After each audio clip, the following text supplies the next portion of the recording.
who've been around for fairly long time, and 5 is fairly long, as I would say. Yeah. So, what's the reason?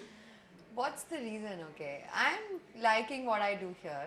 Okay. So, being happy. I mean, worked in a couple of categories by now, so have had a mix of experiences. So, Straight from B school to PG, or has it been? yes, It straight from, has been. yeah, yeah. So you would not know how good the grass is outside.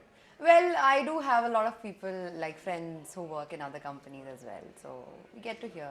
I mean, So it's always yeah, a very informed choice in that sense. yes. And how long do you see yourself here? Don't worry, we are not recording. And that's okay. I haven't thought about when would be a time to leave PNG. I think as long as I feel that I'm learning new stuff, enjoying what I do, I mean, I'll continue to be here.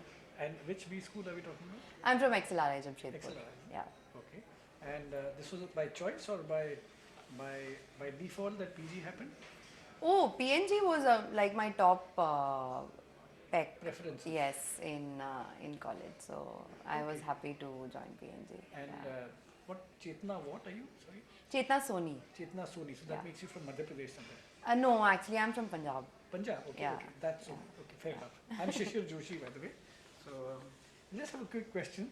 Round question. You handle Whisper. One of Yes, the- I do. Yeah. Now that's seen as a fairly premium brand, and that so when we go out in the market, as compared to so many, and it's a huge market now. How do you all play it from a pricing point of view? Because India is seen as a very price sensitive market. Okay. So, first of all, I think historically we had a product proposition only in the premium segment, but that was Whisper Ultra. That's what we launched with in India. But after that, over the last few years, we've also brought in proposition in the mid-tier segment. So we do have, we do play in the sort of value segment also now. That said, still even both the segments, our products are premium priced to what competition offers, and the biggest reason for that is because we feel that our products are superior to what competition is offering, and consumers see the extra value that they get from our products, which is why they are willing to shell out more. And if you go by what the shares in the market are, then we are the leaders in both the segments, in both the mid-tier and the premium tier segment. So the consumers are telling us that they are willing to pay that much extra because they see that the products that we offer are much superior to what the competition gives. Being leaders and then wanting to, let's say, widen the gap could be another area, because the lowest priced in that segment is more expensive than what we talk about in the value segment or the affordable segment.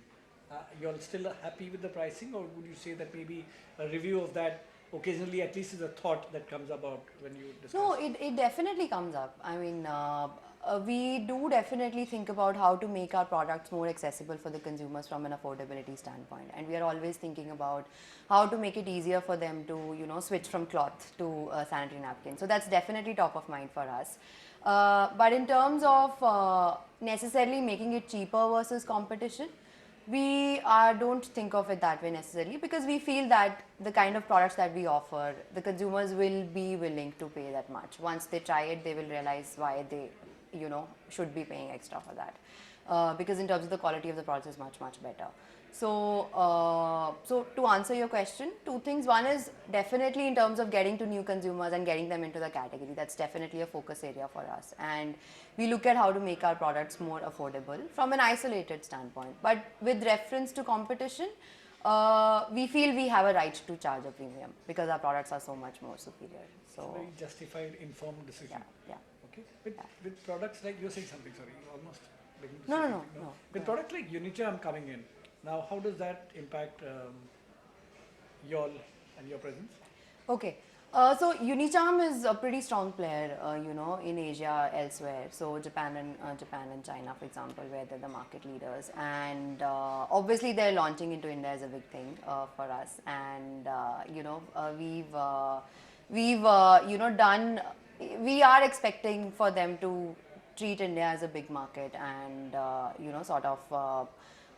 Play probably actively in the lower tier segment at some level. Right now, they've just launched in the sort of premium segment. So far we've been able to keep them at bay quite well. But in the future, we'll keep a close watch on what are they coming with. I mean, they have a pretty strong innovation pipeline which they can bring into India, and that's the one that they won with globally also. So I think what we need to do from our side is make sure that we are prepared for that, and we keep on innovating constantly to make sure that we don't lose our consumers. So Have any of your colleagues been approached or people within PNG been approached? not that I'm